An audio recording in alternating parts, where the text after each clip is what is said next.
Steve Newton, the new South African head of Google, is with us in the studio. Steve, it's good to have you here. It's been 17 days, but many of the Google followers were surprised it took so long for you to arrive after Stafford Massey, who was very respected here in South Africa, had resigned back in March. Was this internal bureaucracies? Well, when you really think about it, I mean, I actually started the role in June, so I was working from abroad in June. So when you think of that kind of the level, that looking for a role of that nature, it's not that long actually. It seems long because you're on the ground and you're here and everything. It's kind of a high-profile thing, but when you think 2 months, it's not that long. Mm. You come from a senior position in Europe, Middle East, and Africa. What are you going to bring to South Africa that will be different to perhaps the road that Stafford was walking? Yeah, it's kind of hard to compare. I mean, Stafford did a great job, and I know Stafford is a great guy as well. What I hope I can do is build on what he started here, and also just build on the relationships that he started. Maybe clarify some things in the market that maybe were confused. But you know, I kind of look at it as a new beginning. So I don't want to talk too much about how I differ. I just want to. You know, you'll take me as I am. You'll be the judge of that, of what I do different. Why is Google interested in Africa? I think every big company is interested in Africa. Africa's a great opportunity. Of course, South Africa is a great way to enter into the broader Africa. But there's a big population here. I mean, Google's main goal is to take the world's information, classify it, make it available to all users. I mean, there's a lot of people here and a lot of information that can be gathered from here as well. So that's a first level that Google's interested in, to bring the information to masses. I had an interesting conversation with Kofi Annan, the former UN Secretary General, who was telling me about the project that he's got together with Google and Zain in the Great Lakes area. And it appears as though, from what he was saying, that Google's clearly interested in the humanitarian part of helping Africa. But what about from a commercial angle? Well, the way we like to think about it is that when you build the internet, when you get people access to information, then the internet's going to grow. Everyone's going to benefit from that. You know, when there are more people online, more people being educated through the online access, then companies are going to do better. Google's going to do better as well. So, you know, the economics will follow. So there's lots of people here.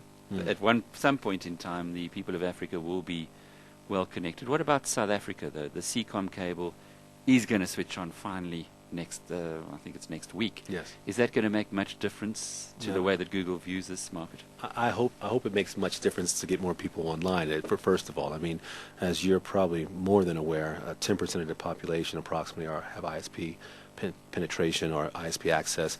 That's a lot of people who don't have ISP. So I imagine, and this is me speaking, that initially it's going to be the 10% who get better access at some point, faster speed, hopefully uncapped usage. That's a new thing for me, you know, coming from the U.S. and the U.K. Have you seen it anywhere in the world, capped usage?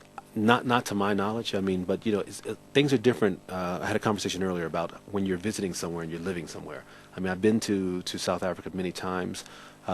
Usually I'm staying in a hotel, so I didn't really think too much about the way the access was done because I'm in a hotel. I just use the Wi-Fi. When you live somewhere, you see it a bit differently. So recently I had to get a ISP connection at home, and I was given options of this and that, things that I never even thought about. And then I guess I won't really know until I get that bill, right? and then I'll see what I've been doing right or wrong. So no, it's not something I've been made aware of, but it doesn't mean that it's not. You know, that's not happening anywhere else. Hasn't happened where I've lived. Steve, the message that has come through from Google so far is that its interest in Africa is because there's so many mobile phone users. Is that something that's still appealing? Of course, you can't deny that the larger percentage. Let's start with South Africa first of all. You know, it's at 98% of the population, I think, approximately have mobile phones. 10% actually are using online on the internet, on laptops or desktops. So that's a large percentage of the market that is on mobile phone. It may never, you know, have a laptop, may never have a desktop. So it is quite important to have a mobile strategy as well.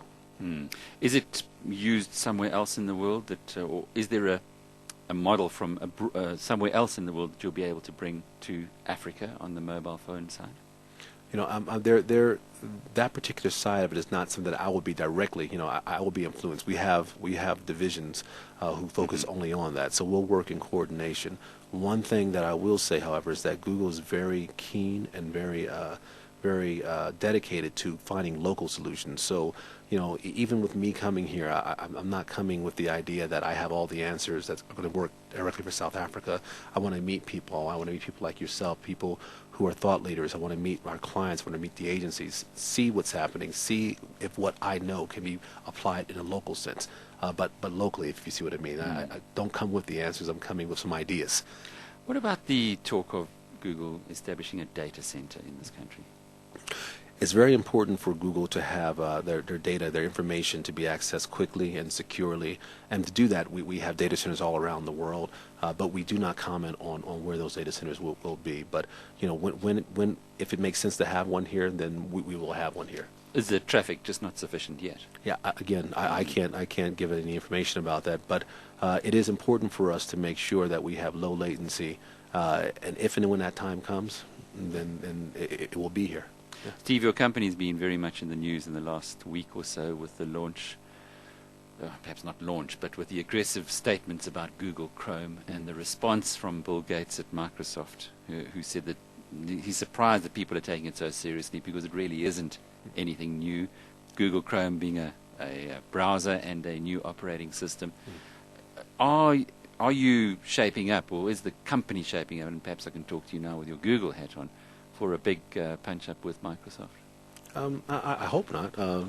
It's just about providing products that our clients, that our end users find useful.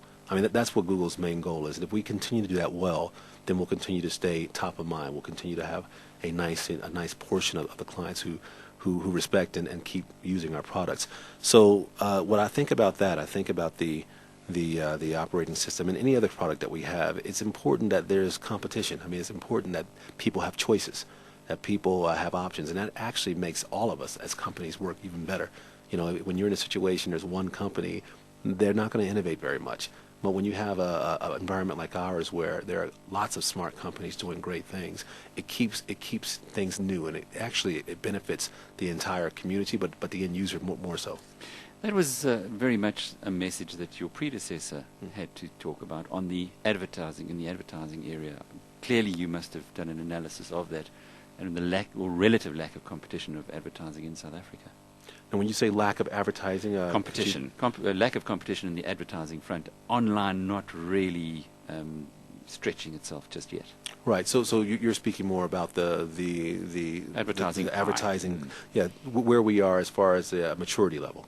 Is that Indeed. Okay? Yeah, I think another big thing for me, from what I have seen so far and people I have spoken to, is education. And I think education is key on a few fronts. Number one, on getting small and medium enterprises online. This kind of idea of translating offline to online is quite important to me. I think many times people in our industry, we make the mistake of assuming people understand immediately all these acronyms we throw out and these terms we throw out. We're dealing with quite intelligent business people who have been running their businesses for quite some time offline, but they may need to understand it in a bit more simple language, how that relates to online. Once we have that, then we know we have a platform where it's the most measurable platform. We can show ROI. So it's just getting people to understand how to engage in this platform. So first the SMEs, but also it's important for us as Google to make sure that agencies understand how to use our services so they can better help their clients. I mean, that's another type of education, but we also want to educate the clients. Educate clients on knowing what this medium can provide, what we can provide at Google, so that if everyone's education level rises up, then if there are people who aren't doing things well or doing things right, then they'll be weeded out automatically. On a global scale, where does South Africa sit from the Google revenue generating area? Yeah, we talk about revenues, we roll it up, so I can't give you the exact number but I can give you some stats if that helps. I can't give you the revenue numbers for South Africa, but I can talk to you if it makes sense for you for some stats about things such as, I mean, within search. I mean, we're growing year on year here in South Africa, 46% year on year growth. I mean, in May 2009 we had 6.3 million searches done online. Things like Gmail, 73% year-on-year growth, 736,000 7-day actives, which means that people have signed into Gmail at least once a day for a week. And just one more, if I can give you, that's a really big one, I think. The largest growth is Google News, 117% year-on-year growth. So in May 2009, 313,000 searches per day. So, it's definitely something that it feels like we're doing something right here. You're moving in the right direction, Yes, that's sir. for sure. Yes.